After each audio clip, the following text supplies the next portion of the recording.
नमस्कार, मैं हूं दीपाली राणा। आप देख रहे हैं फायदेमंद फंड्स और सभी व्यूअर्स को हमारे सबसे पहले तो नववर्ष की ढेर सारी शुभकामनाएं।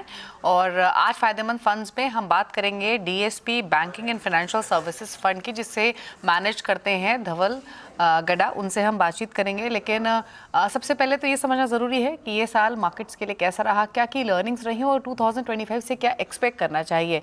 इन सब पर बातचीत करके हम आगे बढ़ेंगे। धवल जी, वेलकम टू सीएनबीसी आवाज़ and happy new year. Happy New Year to all, to you and all your viewers, and मैं भी look forward कर रहा हूँ 2025 के लिए, जो कि काफी अच्छा वेल्थ क्रिएशन ईयर होगा for investors as well. Okay, तो ये तो इंटरेस्टिंग बात आपने कही कि 2025 वेल्थ क्रिएशन के हिसाब से अच्छा रहेगा इन्वेस्टर्स के लिए, तो उसके बारे में बातचीत करेंगे। लेकिन पहले 2024 की अगर हम जर्नी देखें तो फर्स्ट हाफ अलग रहा, सेकंड हाफ अलग रहा। तो वॉलेटिलिटी भले ही रही, कहीं पैसा बना कहीं पैसा गया भी। क्या की लर्निंग्स रही आपकी और कैसे देखते हैं आप पूरे 2024 को? तो 2024 में जैसे आपने कहा कि काफी वॉलेटाइल था, मगर हम पूरे साल की अगर बात करें तो हमने लगभग निफ्टी आज तक 13% के आसपास की रिटर्न है वाईटीडी। और सेक्टर्स में रोटेशन देखी हमने, जो कि नॉर्मली कोई भी साल में होती है। तो starting of the year industrial and cyclical sectors में काफी अच्छी बढ़ावट देखी हमने, एंड काफी अच्छी वेल्थ क्रिएशन देखी। एंड सेकेंड हाफ में हमने देखा कि थोड़ा बाजार थोड़ा डिफेंसिव हो गया, एंड उसमें यूटिलिटीज, टेलीकॉम, ये सब सेक्टर में काफी अच्छी बढ़ोतरी देखी हमने। एंड तो पूरे साल में अगर हम देखें तो 13% की गेन है, जो कि मैं सोचता हूँ कि एक रीजनेबल लॉन्ग टर्म कंपाउंडिंग की हम बात करें तो ये अच्छा कंपाउंडिंग है at an index level. And funds पे मिड एंड स्मॉल कैप में और भी ज्यादा हमने बढ़ोतरी देखी इन टर्म्स ऑफ रिटर्न्स। और अगर हम 2025 की बात करें तो आपने कहा कि अच्छा साल रह सकता है रिटर्न्स के हिसाब से, तो क्या एक्सपेक्ट कर रहे हैं 2025 के लिए, क्या आउटलुक है? मुझे मुझे लगता है कि अगेन वॉलेटिलिटी इन्वेस्टर को देखनी चाहिए, वो पार्ट ऑफ इन्वेस्टमेंट है।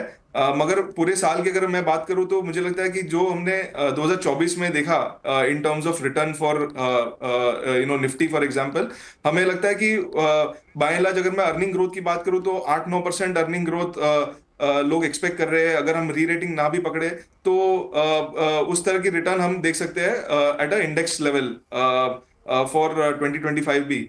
और उसमें अगर हम सेगमेंट्स की बात करें, मुझे लगता है कि सबसे ज्यादा वैल्यू आज लार्ज कैप में ज्यादा दिखती है compare to mid caps. And मुझे लगता है small cap and large cap का एक अच्छा combination would be good outcome for 2025। Okay, अच्छा 2025 के लिए कुछ फैक्टर्स ऐसे भी आप देख रहे हैं कि जो रिस्क पॉइज कर सकते हैं? फिर चाहे वो करेंसी मूवमेंट हो, डॉलर इंडेक्स की मूवमेंट हो, ट्रम्प पॉलिसीज हो, जियोपॉलिटिकल स्ट्रेस हो, या अर्निंग्स ही क्यों ना हो, कोई रिस्क फैक्टर दिख रहा है फिलहाल? सबसे बड़ा जो रिस्क मुझे एक्सटर्नल में हमेशा, जियोपॉलिटिक्स हमेशा एक रिस्क होता है। यूएस कैसे बिहेव करता है ऑन ट्रेड पॉलिसी, हमेशा ये रिस्क रहेगा। बट मुझे लगता है कि 2024 और 25 के बीच में एक बड़ा रिस्क फैक्टर जो है वो डोमेस्टिक है। जो हमारी इकोनॉमी जो स्लो हुई second half of the year, खास करके सितंबर क्वार्टर में और दिसंबर भी सब 7% जीडीपी एक्सपेक्टेड है। तो मुझे लगता है कि वो एक बहुत ही इंपॉर्टेंट पॉइंट होगा मॉनिटर करने के लिए कि कैसे इकोनॉमी स्टेबलाइज होके रिबाउंड करती है ग्रोथ ट्रेजेक्टरी में टू 6.5 to 7.5% 2025 में। यदि ये ट्रेजेक्टरी रिवाइव होती है, जो आरबीआई की एक्सपेक्टेशन है कि यहाँ से थर्ड क्वार्टर से चीजें इंप्रूव होनी चाहिए, अगर वो हो जाती है तो मुझे लगता है कि we will be in a good place. But अगर यहाँ पे अगर कुछ रिस्क अगर मेरे को आप बोलोगे तो ये सबसे बड़ा रिस्क है कि डोमेस्टिक ग्रोथ स्लो हो जाती है।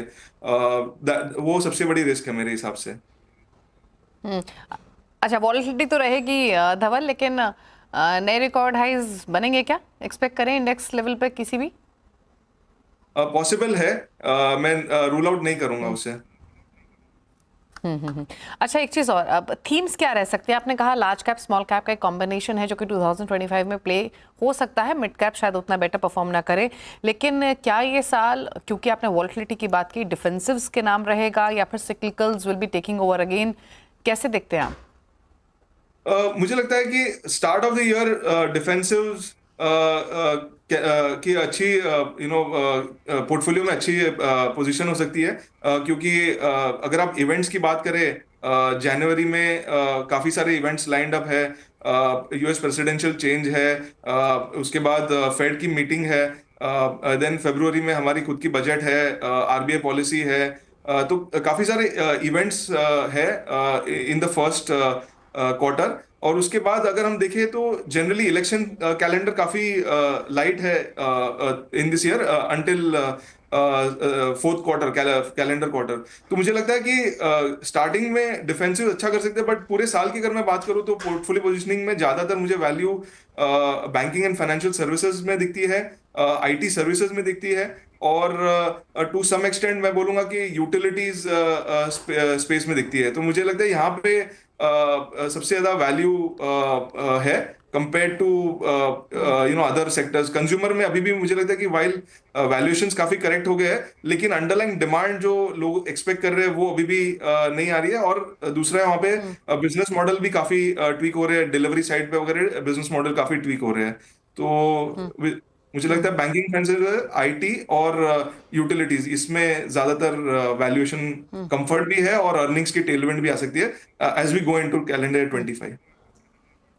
अच्छा, एफएमसीजी को लेकर आपका आउटलुक क्या है धवल? क्योंकि इस बार की अगर आप अर्निंग्स देखेंगे तो दिग्गज प्लेयर्स ने डिसअपॉइंट किया, आगे का आउटलुक भी डिसअपॉइंटिंग था, फिर चाहे वो एचयूएल हो, एशियन पेंट्स ही क्यों ना हो, उसको लेकर थोड़ा सा कॉशियसनेस भी दिखे इन्वेस्टर्स में, और थोड़ा सा जो नेगेटिविटी का माहौल था वो भी थोड़ा सा इमर्ज होते हुए हमने देखा पोस्ट अर्निंग्स। कैसे देखते हैं स्पेस को? डिमांड कंसर्न्स क्या लगता है आगे भी परसिस्ट करेंगे?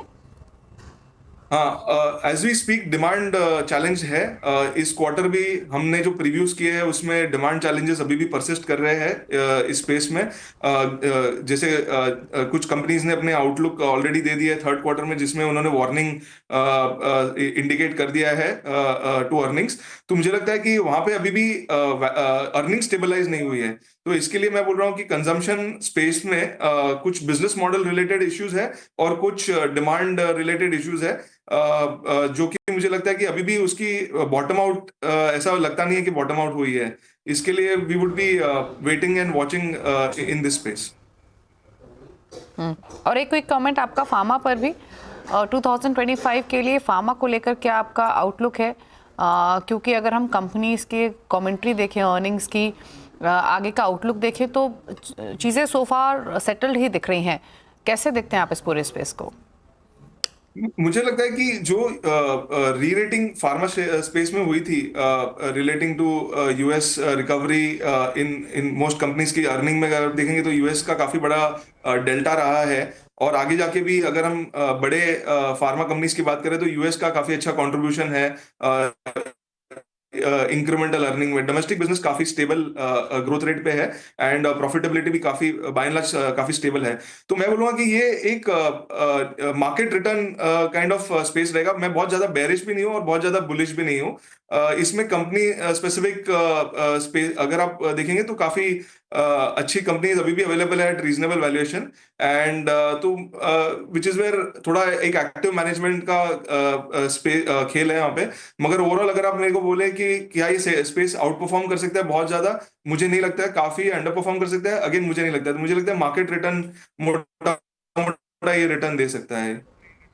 अच्छा, एक चीज़ और धवल इस साल की रही जो one of the biggest theme भी रही, हमने जो क्विक कॉमर्स स्पेस है वहाँ पर काफ़ी फ्रेंजी बनते हुए देखी। हमने देखा जितने भी बड़े ट्रेडिशनल प्लेयर्स हैं वो भी क्विक कॉमर्स की तरफ बढ़ते हुए दिखाई दिए हैं। तो जो ये इनिशियल फ्रेंजी बनी है, क्या आपको लगता है ये सस्टेन करेगी?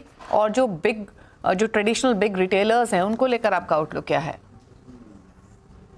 जी, तो ये एक कंजम्पशन पैटर्न चेंज है जो हम देख रहे हैं। और उसमें कुछ कंपनीज अगर हम देखें तो जो लिस्ट हुई है या काफी समय से लिस्टेड है, तो इनमें काफी इम्प्लाइड ग्रोथ काफी स्ट्रांग है। तो यहाँ पे मुझे खाली एक ही तो पैटर्न में मुझे चेंज में कोई मुझे दिक्कत नहीं है। ट्रेंड चेंज हो रहा है वो क्लियर है। मगर जो सबसे बड़ी रिस्क मुझे लगती है इस स्पेस में वो है अर्निंग्स एक्सपेक्टेशन, जो कि ये ग्रोथ रेट्स जो बिल्ड हुई है उसमें हल्का सा भी डिसअपॉइंटमेंट आ सकता है। तो ये स्टॉक्स काफी इतने फेयरली वैल्यूड है कि वॉलेटिलिटी काफी ज्यादा हो सकती है इस स्पेस में। तो मुझे लगता है कि वैल्यूएशन कंफर्ट इतना ज्यादा नहीं है, मगर क्या ये ट्रेंड परसिस्ट करके सस्टेन कर सकता है, ये पॉसिबल है, काफी पॉसिबल है। अच्छा, एक लास्ट क्वेश्चन मार्केट्स पे, उसके बाद हम DSP banking and financial services की तरफ बढ़ेंगे। ये जो आईपीओ मार्केट रहा 2024 का, काफ़ी एक्साइटिंग रहा, काफ़ी बड़े नाम्स मार्केट में एंटर हुए। 2025 की बात करें तो लगभग 35 कंपनीज तो ऐसी जिनको ऑलरेडी ग्रीन सिग्नल सेबी से मिल चुका है। कुछ इंटरेस्टिंग नेम्स भी हैं जिसमें एलजी इलेक्ट्रॉनिक्स है, जेप्टो है, NSDL, एथर एनर्जी। कैसे रह सकता है IPO market in 2025? Retail participation record levels पे रहा इस साल, उसी तरीके का यूफोरिया नेक्स्ट ईयर भी रहेगा? मुझे लगता है कि रिटेल पार्टिसिपेशन जो है वो स्ट्रक्चरल चेंज है इंडिया में, और हमने इसकी स्टडी भी की है। ये काफी सिमिलर है यूएस में, जो हमने 80s में एक वेव देखा था रिटेल का, वो मुझे लगता है यहाँ इंडिया में भी प्ले आउट हो रहा है, और ये कई सालों तक ये प्ले हो सकता है।